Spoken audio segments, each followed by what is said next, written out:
John in 1783, officially ending the Revolutionary War and securing American independence. With the war won, Adams turned his attention to the monumental task of nation-building.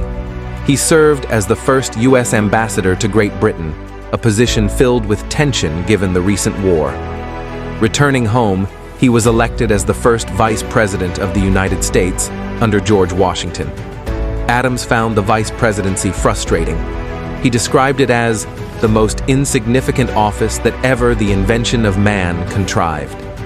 Yet, he remained loyal to Washington, presiding over the Senate and influencing key decisions in the early government. As Washington prepared to step down, Adams emerged as his logical successor. In 1796, he won a bitterly contested election against Thomas Jefferson, becoming the second president of the United States. Adams' presidency was marked by division. The young nation was struggling with internal conflict, particularly between the Federalists, who favored a strong central government, and the Democratic Republicans, who feared too much federal power. One of Adams' greatest challenges was foreign policy. The United States found itself caught between Britain and France, both of whom sought American support in their ongoing war. Adams worked to keep the country neutral, avoiding war despite pressure from both sides. His decision to strengthen the U.S. Navy and negotiate peace with France was one of his most controversial yet important achievements. But his presidency was also marred by the passage of the Alien and Sedition Acts, which restricted free speech and led to widespread criticism.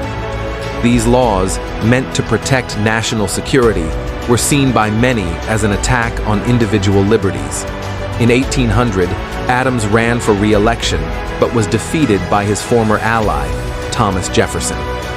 His loss marked the first peaceful transfer of power in American history, a testament to the strength of the new democracy.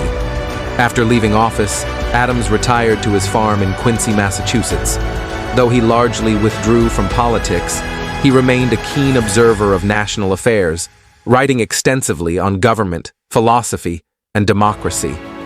In the later years of his life, Adams reconciled with Thomas Jefferson, exchanging letters that would become some of the most famous correspondences in American history. The two men, once bitter political rivals, found common ground in their shared love of the American experiment. On July 4th, 1826, exactly 50 years after the adoption of the Declaration of Independence, John Adams passed away. His final words were, "Thomas Jefferson still survives," unaware that Jefferson had died just hours earlier. John Adams was not a man who sought personal glory. He was a man of conviction, a man who stood firm in his beliefs even when they made him unpopular. His contributions to American independence, diplomacy, and government helped shape the nation in its earliest days. He was a lawyer, a revolutionary, a president, and a thinker whose ideas continue to influence the United States.